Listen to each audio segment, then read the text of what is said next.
So what I'm going to tell you today is a story about an adventure with 2D materials. And so when Pablo Jarillo-Herrero at MIT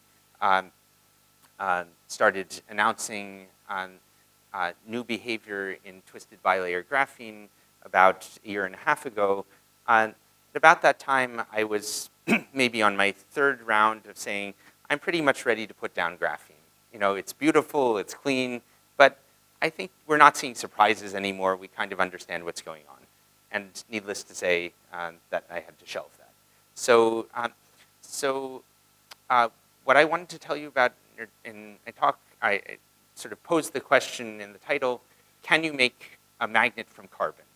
And so normally we think of magnets as being based on transition elements. So if you have just a chunk of one material, think iron, cobalt, nickel. When we tried to make a sample that had been reported by Pablo's group to show superconductivity under appropriate circumstances, we were surprised to find that it didn't, well, we weren't so surprised that it didn't show superconductivity. You don't always get what you're looking for the first time, but we were surprised to find that it looked magnetic. And this was surprising to us because, you know, it's carbon, this light element. In retrospect, even more surprising than the magnetism in it is that the fact that we can read out the magnetism very easily electronically. And so normally, imagine that you have a magnet and all of the spins are pointed in one direction and you drive a current through that magnet, then there's no reason, even though the electrons are spin up, there's no reason that they should deflect to the left or to the right. They'll just, on average, go straight unless you have spin-orbit coupling. Graphene spin-orbit coupling is a relativistic effect. It's something that happens in very large electric fields and therefore in very high atomic number systems. And carbon is not a very high atomic number. So in retrospect, even more surprising than the magnetism in the system is the fact that it has a very simply readable electrical signal associated with it. So let me try to get my notes about what I should be saying. All right, so how many people here feel that they're somewhat familiar with twisted bilayer graphene? All right, so it's under half. So let me give an introduction to the system. So I think most of you are familiar with band structure coming from a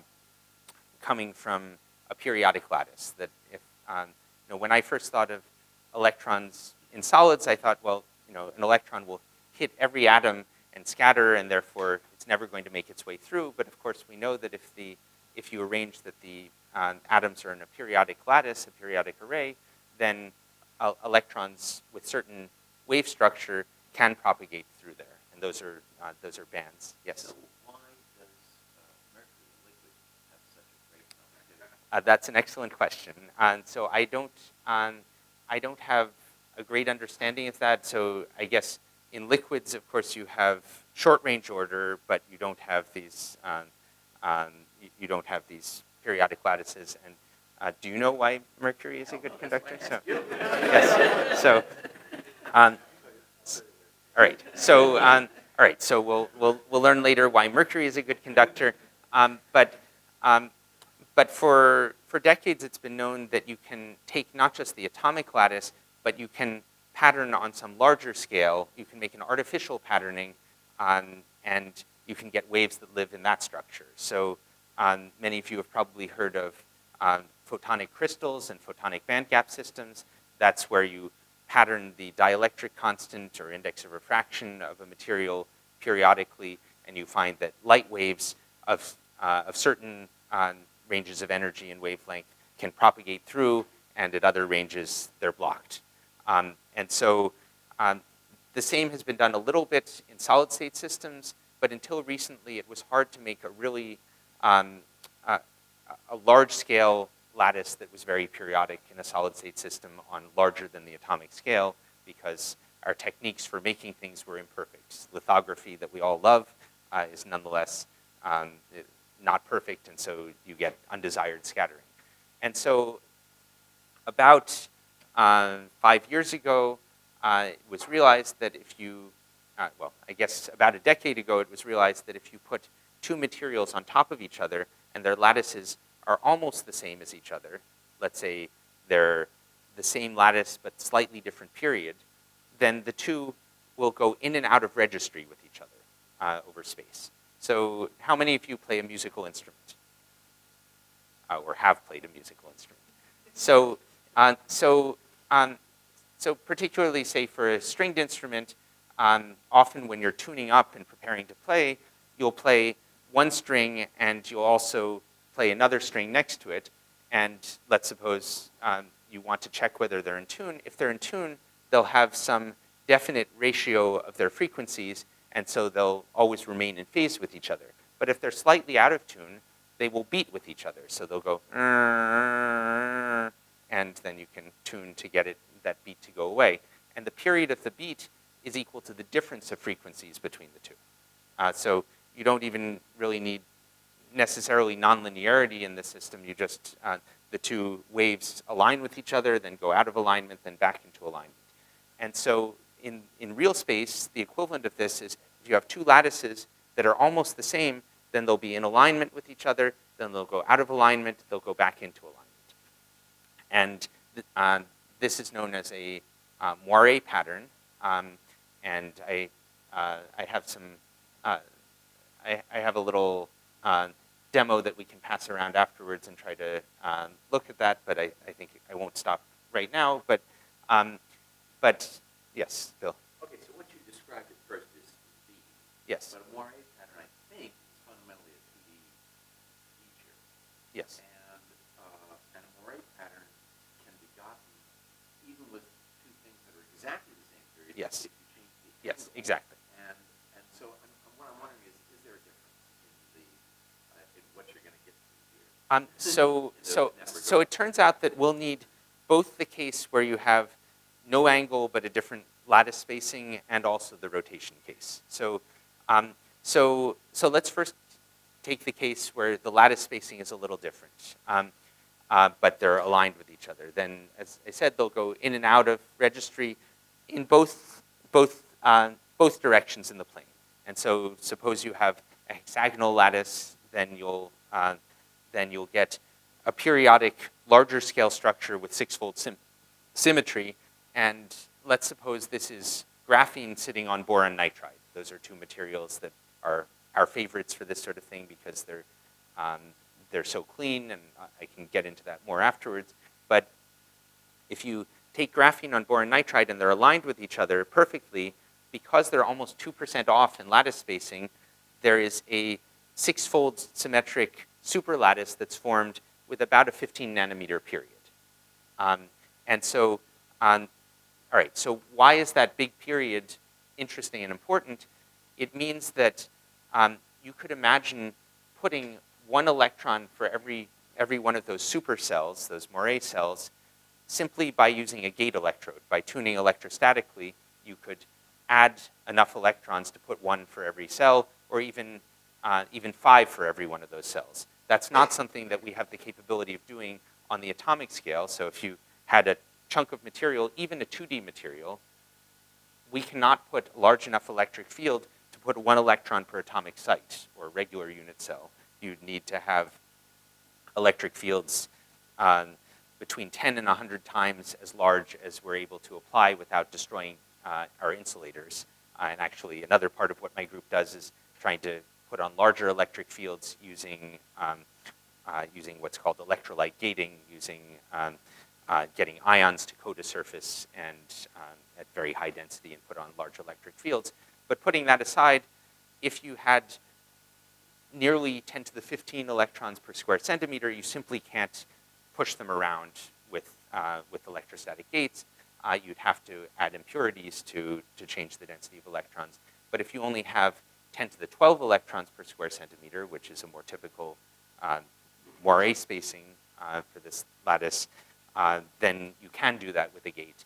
And so it gives you another tuning knob and enables you to traverse the entire band structure of this of this new superlattice. Let me, since I don't have the slides, let me just say something that I found rather curious. Does anyone know what moire means? Well, does it refer to a silk that's made in a certain place? So it's close. So it is the shimmery look of silk, but actually it's not from, it doesn't derive etymologically from silk, and it doesn't derive from French. It comes to us from French, but actually it's mohair. So it's no, it's not a person. It's the English word mohair, which then became moire in French, and then the meaning shifted in French to mean the sort of shimmery look of a jaguar's hairs, and then it came back into English as that. So anyway, now at least you learned something in the talk. So this pattern of beating in 2 dimensions, which is called moire patterns, has this interesting feature that it produces a very perfect, very periodic superstructure on the scale of 10 nanometers or so, and that's a really convenient scale for being able to manipulate the density of electrons in the system. So far I was talking about graphene on boron nitride, where boron nitride was initially just a very perfect atomically flat insulator. It has the same structure as graphite, except that every other atom is boron, every other atom is nitrogen, and because of that, it becomes a large bandgap insulator instead of a semi-metal conductor. So boron nitride we use to encapsulate graphene, to protect it from the outside world, but otherwise it's normally been thought of as a pretty inert material. It's just a very flat material that's a good insulator. But if you align graphene with boron nitride, actually the fact that the two remain in registry with each other for large distances turns out to modify the electronic structure, and that's going to be important for our story.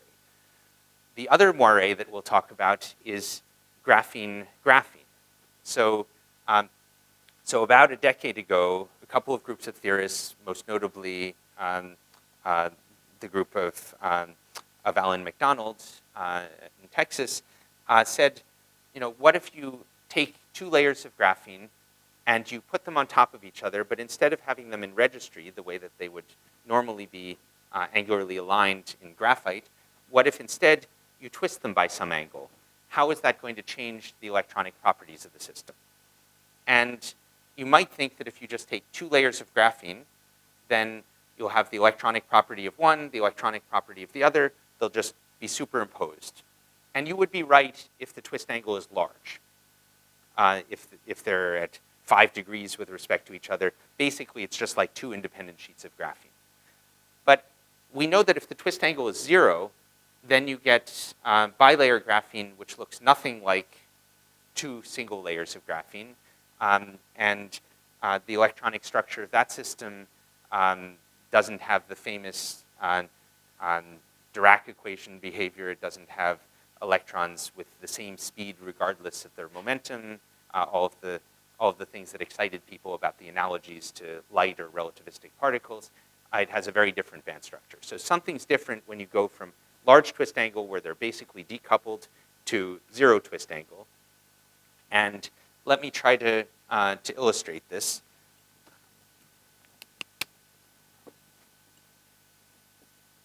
So graphene famously has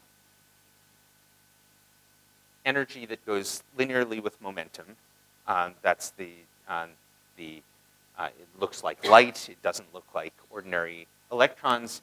And this point where you go to 0 energy turns out not to be at 0 momentum, but it's actually at the edge of the Brillouin zone. So it's at very high momentum.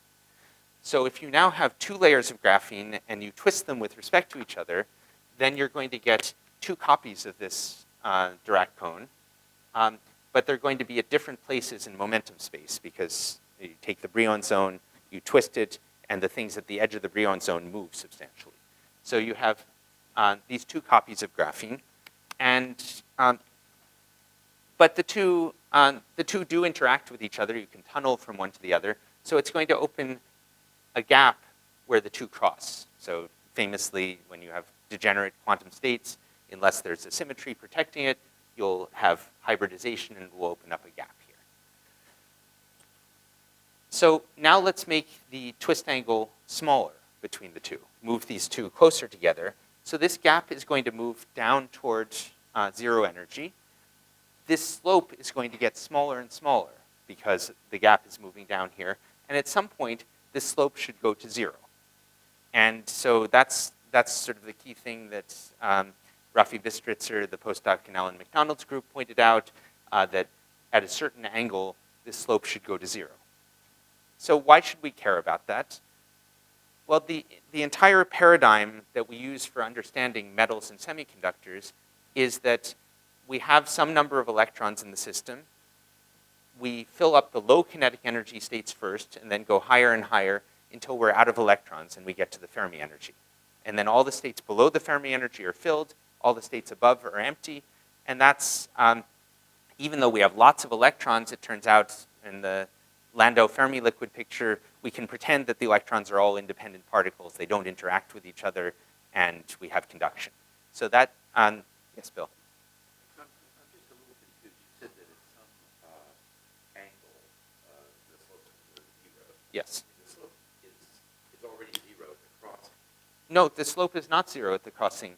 The density of states... At the crossing. So I mean the slope will go to 0 at 0 energy. Where it had been High, yes. okay. That's right. So I was trying to get at why should we care about having an energy versus momentum that has 0 slope? That is, another way of saying that is that all the different states that electrons could be in have the same energy, the same kinetic energy. Well, then there's no motivation for filling one particular wavelength or momentum versus another based on their kinetic energy, their energy that I'm plotting here. Instead, the electrons can arrange themselves to minimize their energy, energy of interaction, their Coulomb energy. And once electrons arrange themselves based on their Coulomb energy, I would say basically anything can happen. So you can get a superconductor, a magnet, all kinds of exotic things. And we know this experimentally. Yeah, that's fine. Yeah. So yes, so it's a lesson that, actually this is a good omen because I can tell you about the last time that I had real IT difficulties in giving a talk. So it was when I gave my job talk at Stanford. So it was the last regular talk that I gave using an overhead projector. And so I had my slides laid out, and I was good about it. I went up to the projector, I turned it on, checked that it was okay, turned it back off, sat down, then I was introduced, and then I got up to start the talk, pressed the button to turn it on, the bulb was gone. And so it wasn't there. So someone had to go get a spare bulb, and so I had 5 minutes to just, and I didn't have the wherewithal to start talking about my physics at that point, so I talked about chocolate because I had in the. It's all about phase transition. That's right. I didn't even talk about the different crystalline phases of chocolate, but I at the Society of Fellows, yes, I was doing some research, but my important job, the one that people would have gotten really pissed off if I didn't do, was to every week provide chocolate for the dinners. I was the chocolate steward, and so I got to tell people a bit about different varieties of chocolate, and so I can take the moment to say that a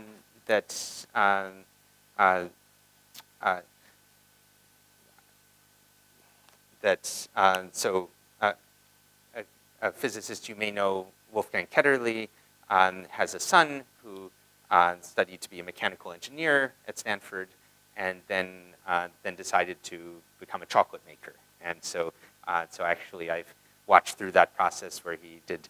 What you don't. It's okay.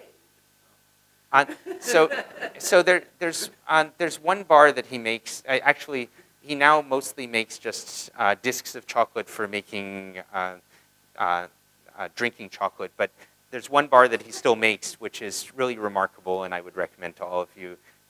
Though if you take me up on it, you'll buy out their whole supply. But it's chocolate that's made with cocoa, but also with bay nuts. If you know bay leaves, they come from a tree that's actually common in Northern California, and the Native Americans that lived in the area used the nuts, roasted the nuts from that tree, and I would say the combination of those two is quite remarkable. So I can say I do have pretty, we can have different taste, but I do have high standards in chocolate. So, all right, so now I've made the connection to my last IT fail, and it came out okay. I think that you know, after that I had Bob Laughlin on my side. You know, so. Now, I hate to make this suggestion, Sure. because you're giving one of the best talks we've ever had. But, you know, there is a solution. We have a projector in the JQI office, and we can bring it in and put it on a table. I figured it was going well. I So- prefer to keep it So yeah, so let's. So why do we care about what are called flat bands? I mean, I've claimed that this is going to bend down and the energy will be independent of momentum, and I said that then you can get almost any arrangement, any behavior of electrons as they're trying to avoid each other efficiently. Where have we seen this experimentally before? It's primarily in a sort of exotic set of conditions that have become pretty central to condensed matter physics, and that's called the quantum Hall effect. So if you put electrons, a 2D sheet of electrons, in a high magnetic field normal to the plane, then all the electrons go in little circles. They're moving at something in relation to the cyclotron frequency, or multiples of some basic frequency. And let's suppose that you put on high enough magnetic field, then all the electrons circle at that same speed. So they're all moving. They have kinetic energy, but they all have the same kinetic energy. And so then it's a situation very much like this. And now, at high enough magnetic field, you have many more locations that the electrons can be circling. You can think of the sheet of electrons as being sort of like a chessboard, and these circles have a certain size, and you could pack them in one per square on the chessboard. But the squares of the chessboard will get smaller and smaller as you go to higher magnetic field, and these orbits get tighter. And at some point, you have more squares available than you have locations for, and then you have electrons to fill them. And now, how do you decide which locations the electrons fill? It's going to be based on how do electrons avoid each other most efficiently. And so in the original quantum Hall effect, that was a situation where you had a magnetic field high enough that there was one electron per square. They could fill all of the states, and that's clearly something pretty special. How many of you have played with these puzzles that have sort of 16 little squares, and they have a picture made combined over the squares, and one of the squares is missing? So you can shift around the squares so that you can try to get it into the right orientation. Is that something that you either have played with or can imagine? So if you had no squares missing, you couldn't move the electrons around at all. And so the system would be an insulator. And it's like if you have a completely filled band of electrons, it's not a conductor, there's no freedom to move things around. But if you start taking the squares of this puzzle away, or if you start having fewer electrons in the system, then there's freedom to move around and it's no longer an insulator. So the quantum Hall system is an insulator. It's a system where you have one electron occupying each of these squares. There's no freedom to rearrange them. There's a clear ground state of the system where the electrons just organize themselves in a regular manner. And you would think that that's an insulator. It is an insulator in a certain sense, but because the electrons are circulating, this system, in retrospect, is the first topological system. It's a so-called Chern Insulator. So it has, even though electrons do not have longitudinal conductivity. They do have so-called Hall conductivity. If you have an electric field in one direction, they start bending perpendicular to it. So already having all of the states filled, perfectly filled, is a kind of interesting situation, and we got to explore that in quantum Hall. Then if you had 2 electrons per square, then they would all go at the same frequency of motion, but half of them would have spin up and half would have spin down. If you only have 1 electron per square, you might think, well, you can fill half the squares with spin up and half the squares with spin down, but that's not what happens. The electrons avoid each other more efficiently if they all have the same spin. So you have, let's say, no spin down electrons and all spin up electrons. And so we have this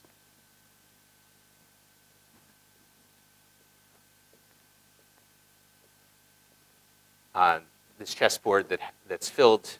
Every space in the chessboard is filled, and they're all the same spin for the electrons. So this is called a quantum Hall ferromagnet, that it self-organizes to polarize its spin. Now you could ask, well, what happens if you have not every square filled, but maybe you have 1/3 of the squares filled or 1/2 of the squares filled?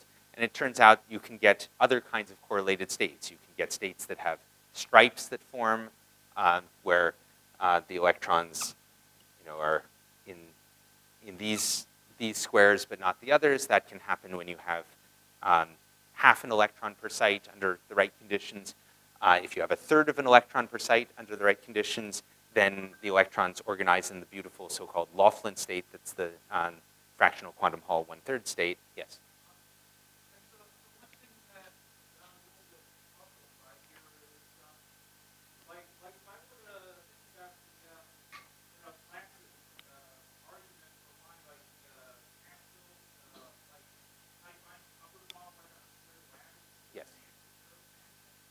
Yes.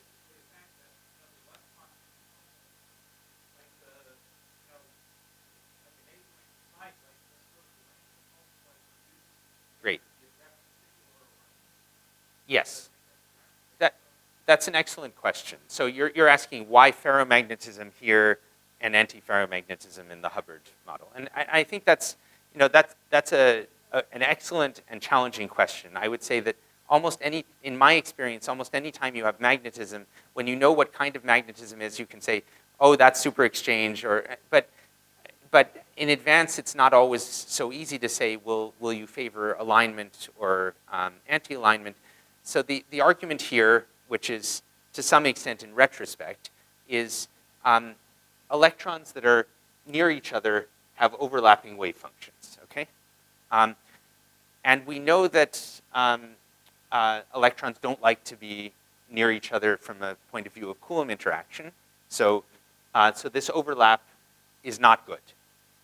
But there's good news. The Pauli exclusion principle says that you're not allowed to have overlap, that the electrons must never be in the same location at the same time. So even if their single particle wave functions overlap, whenever one electron is in the center here, the other electron must be somewhere away from it.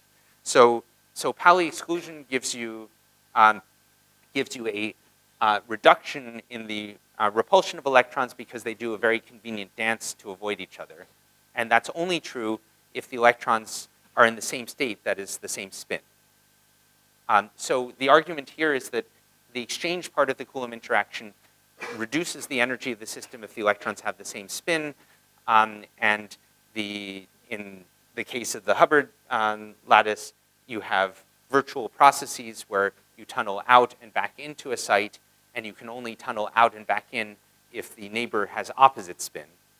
And therefore, you can reduce the energy if you have an antiferromagnetic arrangement. So, but I think that we can tell these fairy tales, but and then of course theorists can do serious calculations and find, is one of them clearly the ground state? But I find the hand-waving argument could often be misleading. Is that fair?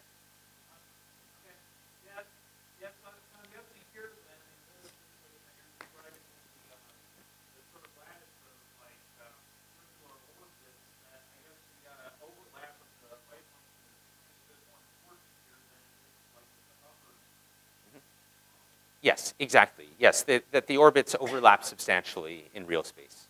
Yeah, you can think of them sort of as having a um, a um, bell curve shape, and they have substantial overlap. Yep. So, all right. So I talked about quantum Hall effect and the fact that we have known about flat bands for a long time, but only in these extremely high magnetic fields. And it's an intriguing question: can you get those at zero magnetic field? Because then maybe you could get very interesting organizations of the electrons at zero field. And so Pablo Jarillo-Herrero's work was showing that as you fill this chessboard, that you get some quite interesting behavior. So let me just step you through that. You have density, and you should think of this as determined by the voltage on a nearby electrode that's parallel to the plane of the sample. That you can look at special densities. This is what I'll call zero density, and this is 4 electrons per Moiré cell. So where do the Moiré cells come from? Again, we're looking at graphene 2 layers with a twist between them, and when the twist angle is just right, the magic angle, then we think that we should get, in some sense, a flat band here, and that angle turns out to be around 1.1 degrees. So if you can have 2 layers of graphene twisted at 1.1 degrees, sort of they give around a 10 nanometer Moiré period, and you should think in every period of this lattice, you're going to put 1 electron, or 2 electrons, or 3 electrons. So here is where you have 0 electrons per Moiré cell. Here's where you have 4 electrons per Moiré cell. Why 4? Why not 1? Well, you know that if you're trying to fill a band, you need to put 2 electrons per unit cell to fill the band, because you have spin up and spin down.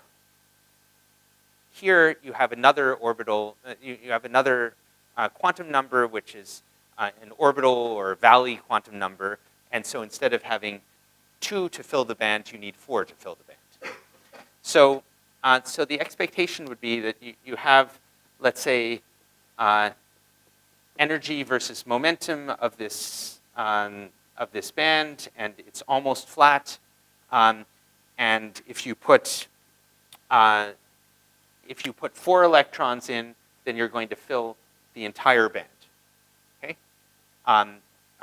both spins and both valleys. What if you put 1 electron in? Putting 1 electron in, it seems like nothing special should happen. You should put both spins, both valleys, a quarter filled. It should be a metal. It should be pretty regular.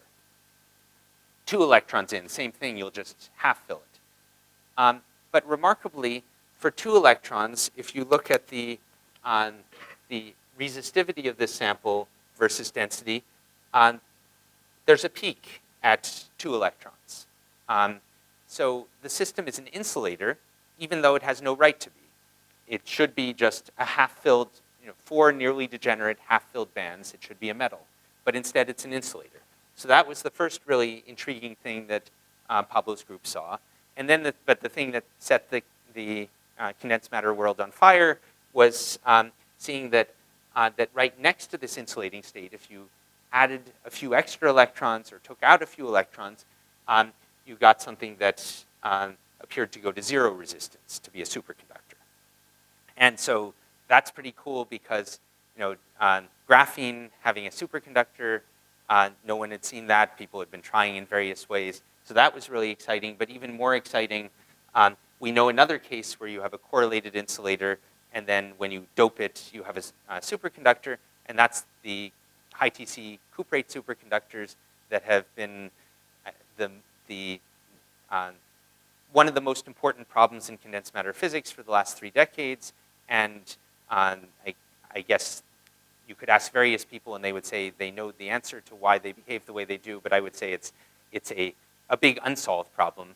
And so it looked like possibly this graphene system that's in some ways very simple. It's all carbon. yes, it has a big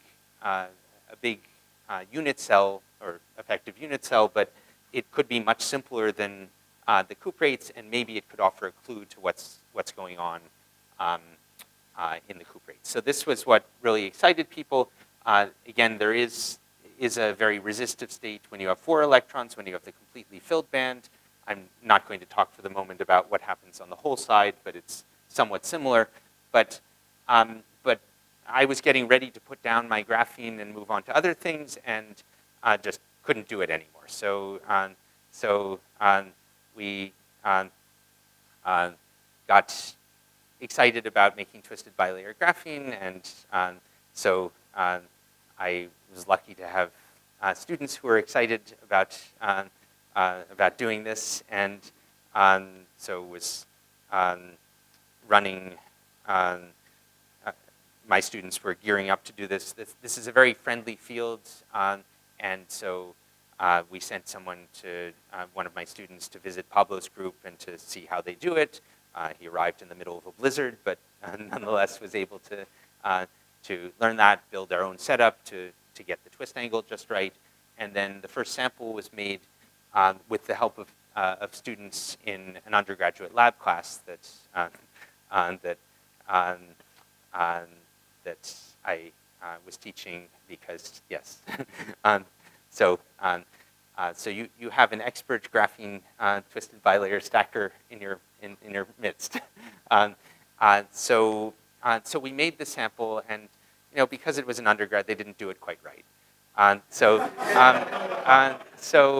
they accidentally aligned one of the 2 boron nitride layers with. So I actually don't know whether you did that or whether Aaron did that, but accidentally aligned one of the 2 boron nitride layers that were cladding the system, protecting it,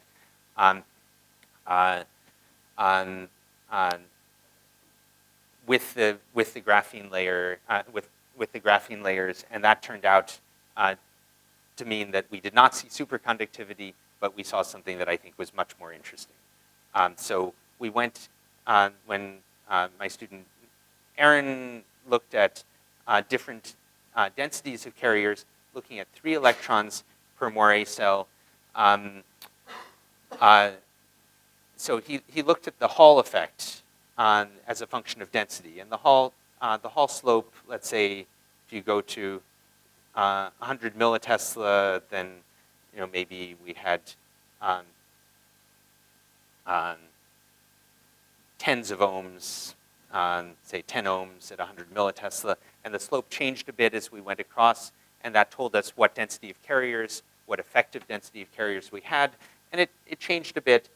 And then at 3 electrons per Moiré cell, and this would be, I'll try to make a dramatic flourish as I draw it, but instead of looking like this small slope, it looked like a huge slope going to about 2 kiloohms at maybe 30 millitesla. So, and then saturating. So this Hall slope, which we were just using to sort of characterize the system, figure out how many electrons we had, what's the capacitance of the gate, it showed something very strange at 3 electrons per Moiré cell. And that was enough to say, well, let's cool it down in a lower temperature cryostat. This was 1.5 Kelvin. Aaron cooled it down in a dilution refrigerator, and saw instead of, so if this is B equals 0, magnetic field 0, and this is the Hall signal, he saw not just a step, but now a hysteresis loop that was tens of millitesla in size. It turned out we didn't need to get colder, we just needed to avoid the Wi-Fi signals from the room, exciting things. So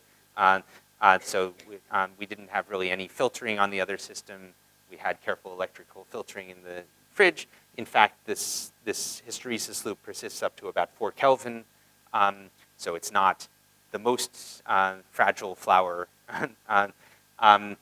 And so this was really exciting and striking. And the biggest signal we now see is about plus minus 10.5 kiloohms for this hysteresis loop. And it's really pretty tightly confined near 3 electrons per Moiré cell. So there's some new state there that appears to be a ferromagnet. That is, we can switch the Hall signal, which is, sorry, I should step back. Seeing a Hall signal at zero magnetic field is pretty strange. You might even call it anomalous. So in fact, when Hall discovered the Hall effect in the late 19th century, 1 year he saw the regular Hall effect. The next year he saw in magnets that he could see a Hall effect even at zero magnetic field. So that's the anomalous Hall effect.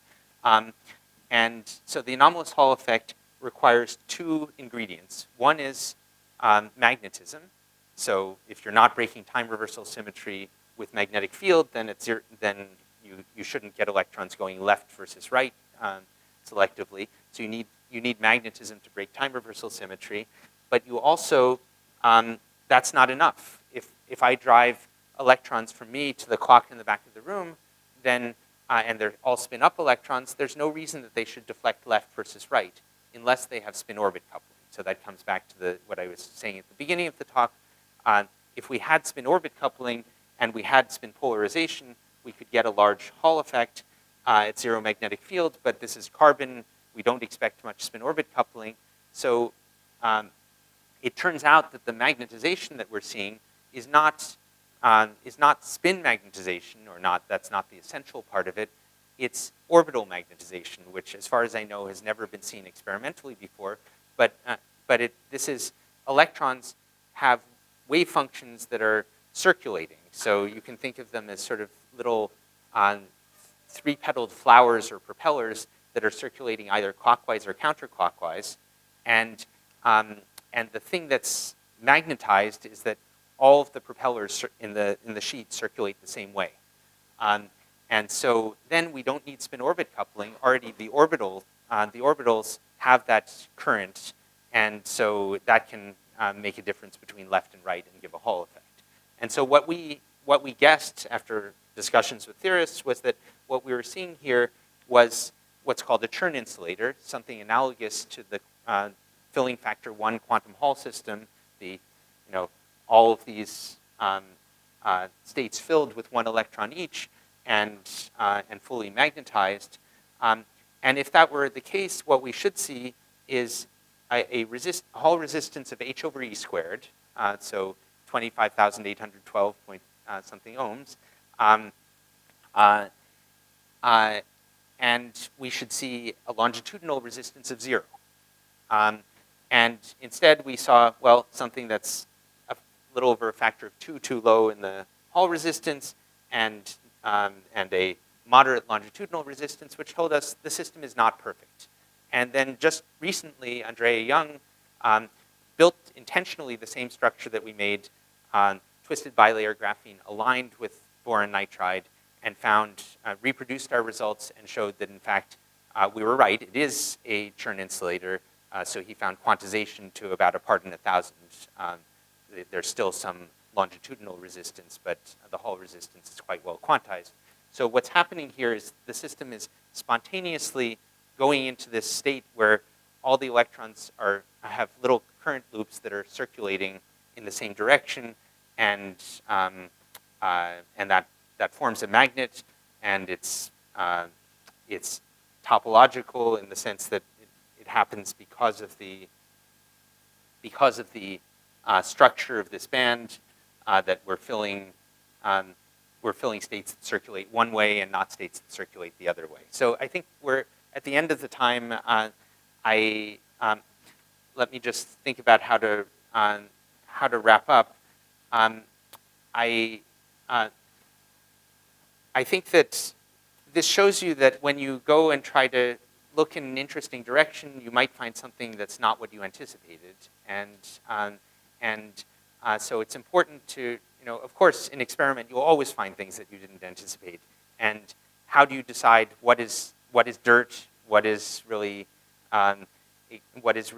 interesting? I think that's the art in it. And so in this case, I think the thing that we found that we didn't expect was, to me, more interesting even than the very exciting thing that we were trying to see. We have since then made samples that show the superconductivity, and as have a number of groups around the world.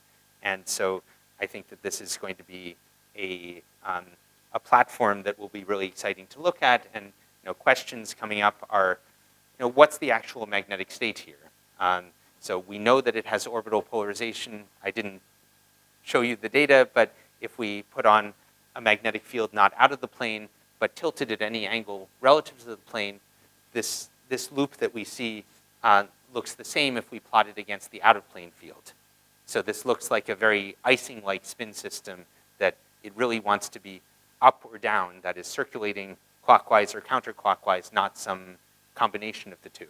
So it's really an orbital magnetization, but what's happening to the spin, we don't know. The simplest case is that the spin is also polarized, but in some random and fluctuating direction. But what is this magnetization? It's centered at 3 electrons per Moiré cell, but there are some signals at other densities. And so you can ask, could there be analogs of fractional quantum Hall states or striped states? Could there be more new things that jump out in this system? And I think the answer is probably yes when we get it clean enough.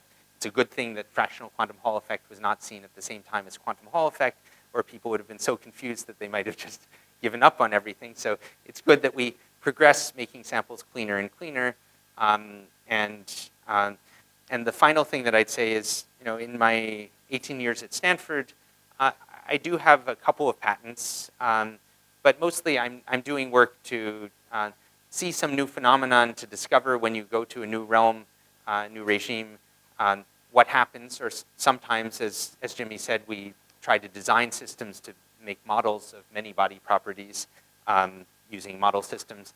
But it's usually out of curiosity for, this very counterintuitive thing is expected. Let's see if it really happens.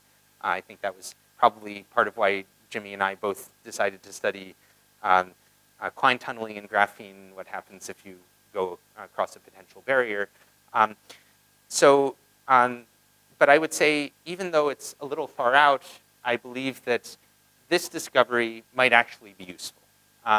So what do we have here? We have something that is a magnet, and it turns out it's electrically switchable. Not only can we turn it from a magnet to not a magnet just by changing voltages to change the carrier density, but even at 3 electrons per Moiré cell, we can drive a current through the sheet, and we can flip the magnet from up to down, and then back from down to up. And that's something that is actually, that's a technology that's used, I think even in some cell phones now, magnetic random access memory. Right now, the ones that you can buy are so-called spin transfer torque. They involve tunneling between 2 magnetic layers. And even an improvement on that is called spin orbit torque. It gives you about a factor of 10 lower current density and therefore lower power for switching. But this is, compared to spin orbit torque, this is 3 to 4 orders of magnitude lower current density. And so that means that if you take I squared R, even if the resistance is a little higher, we have something like 1,000,000 times lower power for switching.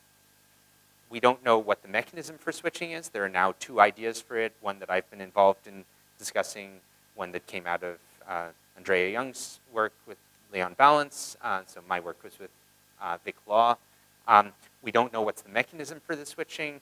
We don't know how fast the switching occurs, what's the dynamics, but I think that's going to be a really exciting direction to look at. And you might say, well, this works at 4 Kelvin. I don't really want to have to drop my my iPhone in a bottle of liquid helium every time I want to use it. But there is a need for having computers at low temperature in order to control quantum computers. That if you want to do error correction, if you want to address all of the bits in quantum computers, you're going to need a classical computer to do it. Right now, they sit, in most cases, at room temperature, and there's a time delay for the control. You'd like to have it very tightly integrated. And so there is a need for a low temperature processor, and there are huge investments in making better processors, but not quite as much work that's been, not as much work, at least public, that's been done on memory. And so I think this is a pretty exciting opportunity.